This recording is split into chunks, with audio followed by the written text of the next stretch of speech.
ইসিসিএন private limited. আপনারা দেখছেন ইসিসিএন খবর। ইসিসিএন খবর সবার মাঝে, সবার সাথে।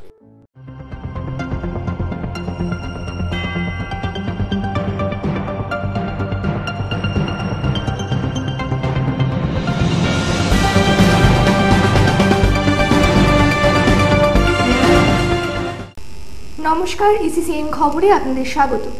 আপনাদের সাথে আমি অন্তরা। বিস্তারিত খবরে যাওয়ার আগে শুরুতেই হেডলাইন্স।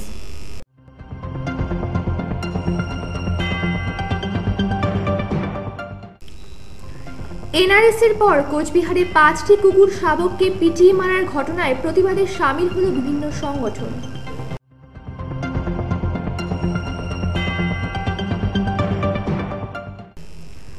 দিনহাটার চওড়াহাট বাজারকে আধুনিক মানের করে তুলতে পরিদর্শন করলেন মার্কেটিং দপ্তরের ইঞ্জিনিয়াররা।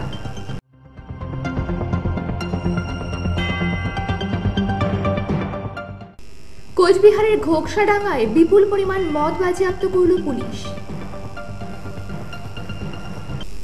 আসছি বিস্তারিত খবরে। এনআরএসে কুকুর শাবক পিটিয়ে খুন কাণ্ডের পর কয়েক ঘন্টা যেতে না যেতেই কুকুর শাবককে পিটিয়ে মারার পুনরাবৃত্তি ঘটল কোচবিহারে। কোচবিহার শহরের মান্টু দাস পল্লীর শান্তিকুঠির ক্লাব সংলগ্ন একটি রাস্তার মধ্যে শুক্রবার মৃত অবস্থায় 5টি কুকুর শাবককে দেখতে পান স্থানীয় এলাকার বাসিন্দারা। এছাড়াও আরও 2টি কুকুর আহত অবস্থায় পড়েছিল সেখানে। রাস্তার উপর মৃত অবস্থায় পড়ে থাকা ওই কুকুর শাবকগুলোকে পিটিয়ে খুন করা হয়েছে বলে সন্দেহ করে রাতেই এলাকার বাসিন্দারা পশুপ্রেমী ও স্বেচ্ছাসেবী সংগঠনকে খবর দেন। তারা ছুটে এসে আহত ওই 2 কুকুর শাবককে চিকিৎসা শুরু করে।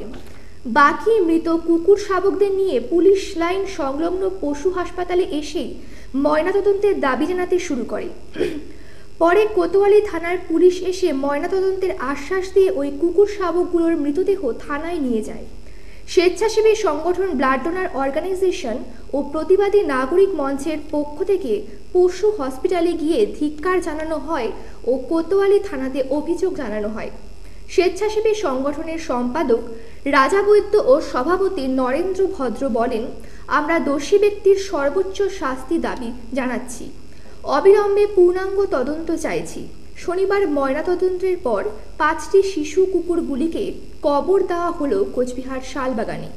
ব্লাড ডোনার অর্গানাইজেশন ও প্রতিবাদী নাগরিক মঞ্চের সম্পাদক রাজা বৈদ্য ও সভাপতি নরেন্দ্র ভদ্র বলেন, শুধুমাত্র খাদ্য সংস্থান বাদে কোনো প্রাণীকে মেরে ফেলার অধিকার কারণ নেই।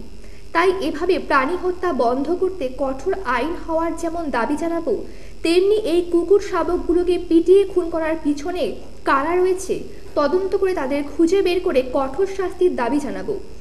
পশু হসপিটালে এসে উপস্থিত হয়েছে। তো আমরা ধিক্কার জানাচ্ছি ব্লাড ডোনার অর্গানাইজেশন এবং প্রতিবাদী নাগরিক মঞ্চের পক্ষ থেকে। তো গতকাল রাত্রেবেলা সন্ধ্যা দিকে আমাদের খবর আসে যে কুচবিহারে একটি এলাকায় শান্তিকুটি ক্লাব 1 নম্বর ওয়ার্ডের সেখানে একটা জায়গায় কতগুলি কুকুর মরে পড়ে আছে। তো সেই কারণ আমাদের জানা যায়নি। তো অনেকের পেট কাটা, অনেকের কান কাটা, অনেকগুলি কুকুরে। তো এরকম করে সেই কুকুরগুলি কুচবিহার পুলিশ প্রশাসনের সহযোগিতায় তাদের গাড়ি দিয়ে আমরা কালকে এখানে নিয়ে আসলাম। তো এই ঘটনাস্থলে সেখানে বন্ধ ছিল পশু হসপিটাল। তো আজকে সেই কুকুরগুলি গতকাল রাত্রেবেলা আমরা সম্রাটদের রেস্কিউ সেন্টারে সেখানে রেখেছিলাম। তারপর আজকে সকালে নিয়ে আসলাম আমরা। এবং আমরা এই ঘটনার জন্য এলাকাবাসীকে ধিক্কার জানাচ্ছি যে এলাকায় এই ঘটনাটি ঘটেছে। আমরা এর পূর্ণাঙ্গ তদন্ত চাই এবং দোষী ব্যক্তির শাস্তি চাই। ইসিসিএন খবর, দিনহাটা।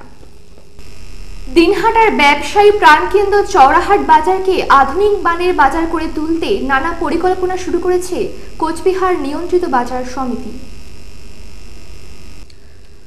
আর সেই লক্ষ্যেই বাজারের পূর্ব ও পশ্চিম প্রান্তের দোকান ঘরগুলো কিভাবে রয়েছে এবং নতুন বিল্ডিং কিভাবে করা যাবে তা খতিয়ে দেখলেন কোচবিহার নিয়ন্ত্রিত বাজার সমিতির ইঞ্জিনিয়াররা। শনিবার দিনহাটা চওড়াহাট বাজারে আসে মার্কেটিং ডিপার্টমেন্টের অ্যাসিস্ট্যান্ট ইঞ্জিনিয়াররা। এদিন সংশ্লিষ্ট ডিপার্টমেন্টের assistant engineer Gautam Ballav, junior engineer Tapas Sinha, architecture Kaushik Chakraborty প্রমুখরা দিনহাটা চওড়াহাট বাজারের পূর্ব ও পশ্চিম প্রান্তের বিভিন্ন দিক ঘুরে কিভাবে কি কাজ হবে তার খোঁজ খবর নেওয়ার পাশাপাশি মাপজোক করে দেখেন। এদিন মার্কেটিং ডিপার্টমেন্টের ইঞ্জিনিয়াররা চৌরাহাট বাজারে এলে তাদের সঙ্গে ছিলেন মহকুমা ব্যবসায়ী সমিতির সম্পাদক রানা গোস্বামী সহ বাজারের অন্যান্য ব্যবসায়ীরা। উল্লেখ্য, দিনহাটা চৌরাহাট বাজারকে আধুনিক বাজার হিসেবে গড়ে তোলার জন্য ইতিমধ্যে দিনহাটা মহকুমা ব্যবসায়ী সমিতির পক্ষ থেকে মার্কেটিং দপ্তরের কাছেও প্রস্তাব দেওয়া হয়েছে। ঐতিহ্যবাহী এই বাজারটি আধুনিক রূপে সেজে উঠলে বেকারদের কর্মসংস্থানের ব্যবস্থা হবে, তেমনি ব্যবসায়ীদের সুবিধা হবে। এক্সিস্টিং কি আছে, কিভাবে করা যাবে, সমস্ত জিনিস গোটা ডিটেলসটা দেখতে এসেছি। কটা স্টল হবে সেটা ওই বাজারটাতে? কটা স্টল হবে এটা ওনার কাছে ঠিক টোটালটা বলতে পারবো না। দিনহাটা মহকুমা ব্যবসায়ী সমিতির সম্পাদক রানা গোস্বামী বলেন, বাজারের পশ্চিম প্রান্তে রাস্তার ধারে যে দোকানগুলো রয়েছে সেগুলোকে সরিয়ে নতুন করে যে স্টল নির্মাণ করা হবে সেখানে দিয়ে যাওয়ার নিয়ন্ত্রিত বাজার সমিতির পরিকল্পনার মধ্যে রয়েছে। এগুলো যেটা যেভাবে একটা পদ্ধতিগতভাবে দেওয়া হয় অফিস থেকে সেভাবেই দেওয়া হবে। এটাকে যেভাবে বিলি করা হয়েছে তাতে কিছু বেকারেরও কর্মসংস্থান হবে। এছাড়াও পেছনে যে মাছ এবং মাংস বাজার এবং সবজি বাজার যেটা আছে সেটা চারিদিকে অবরুদ্ধ হয়ে গেছে। এটা মেন রোড থেকে যেটা একটা করিডোর খুলে দেওয়া যায়, প্ল্যানে সেটাও আছে যে মাঝখান দিয়ে একটা দরজাও হয়ে যাবে যাতে পেছন দিকে বাজারের লোকে যেতে পারে। ইসিসিএন খবর, দিনহাটা। বিশেষ অভিযান চালিয়ে বিপুল পরিমাণ মদ বাজেয়াপ্ত করল পুলিশ। শুক্রবার রাতে ঘোকসাডাঙ্গা থানার পুলিশ ফুলবাড়ি বাজারের পাশে থাকা একটি বাড়ি থেকে ওই বিপুল পরিমাণ অবৈধ মদ উদ্ধার করে। উদ্ধার হওয়া ওই বিপুল পরিমাণ মদের বাজার মূল্য 50,000 টাকার উপরে বলে পুলিশ সূত্রে জানা গেছে। তবে ওই ঘটনায় কাউকে গ্রেপ্তার করতে পারেনি পুলিশ। জানা গিয়েছে, ফুলবাড়ি বাজারের পাশে নিজের বাড়িতে অবৈধ মদের ব্যবসা করছিল শিবু শীল। গোপন সূত্রে খবর পেয়ে শুক্রবার রাতে পুলিশ গিয়ে হানা দেয় ওই বাড়িতে। সেখান থেকে উদ্ধার ওই বিপুল পরিমাণ মদ উদ্ধার করে। সেখান থেকে উদ্ধার হয়েছে দেশি মদ, ভুটানি মদ সহ বিভিন্ন ব্র্যান্ডের মদ বাজেয়াপ্ত করা হয়েছে। জেলা পুলিশ সুপার অভিষেক গুপ্তা বলেন, ঘোকসাডাঙ্গা থানার পুলিশ গতরাতে অভিযান চালিয়ে 50,000 টাকার উপরে মদ বাজেয়াপ্ত করা হয়েছে। ইসিসিএন খবর, দিনহাটা। এখন বিরতি, ফিরছি বিরতির পর আরো খবর নিয়ে। আপনারা দেখতে থাকুন ইসিসিএন খবর। ফিরে এলাম বিরতির পর। গ্রামীণ চিকিৎসকদের প্রশিক্ষণ শিবির শুরু হলো দিনহাটায়। শনিবার দিনহাটা 2 ব্লকের বামুনহাটে ব্লক প্রাথমিক স্বাস্থ্যকেন্দ্রের হল ঘরে এই প্রশিক্ষণ শিবির শুরু হয়। শিবিরের উদ্বোধন করেন 2 ব্লক স্বাস্থ্য আধিকারিক ডক্টর কেশব রায়। উপস্থিত ছিলেন PHN সুপ্রিয়া দাস, গ্রামীণ চিকিৎসকদের সংগঠনের দিনহাটা 2 ব্লক সভাপতি শৈলেন চন্দ্র বর্মন, সম্পাদক নিরঞ্জন সরকার প্রমুখ। এদিনের এই প্রশিক্ষণ শিবিরে ব্লকের বিভিন্ন এলাকা থেকে 90 জন গ্রামের চিকিৎসক অংশগ্রহণ করেন। শিবিরে টিবি, ফাইলেরিয়া, ম্যালেরিয়া, ডায়রিয়া থেকে শুরু করে বিভিন্ন বিষয়ের উপর আলোচনা ও কি করা উচিত তা তুলে ধরা হয়। স্বাস্থ্য দপ্তর সূত্রে জানা গেছে, প্রতি সপ্তাহে একদিন করে মার্চ মাস পর্যন্ত গ্রামীণ চিকিৎসকদের এই প্রশিক্ষণ শিবির চলবে। ইসিসিএন খবর, দিনহাটা। কলকাতার পর কোচবিহারে একসাথে 5টি সারমেয়র মৃত্যুর ঘটনার প্রতিবাদে ঘটনার তদন্তের দাবি করে আন্দোলনে নামল দিনহাটার জনজাগরণ মঞ্চ। সংগঠনের পক্ষ থেকে রাজ্য সরকারের প্রাণী সম্পদ বিকাশ দপ্তরের ভারপ্রাপ্ত মন্ত্রী হস্তক্ষেপ দাবি করা হয়। সংগঠনের পক্ষ থেকে শনিবার প্রাণী সম্পদ বিকাশ দপ্তরের দিনহাটাস্থিত আধিকারিক এর মাধ্যমে রাজ্যের প্রাণী সম্পদ বিকাশ দপ্তরের ভারপ্রাপ্ত মন্ত্রীর উদ্দেশ্যে দাবিপত্র প্রেরণ করা হয়।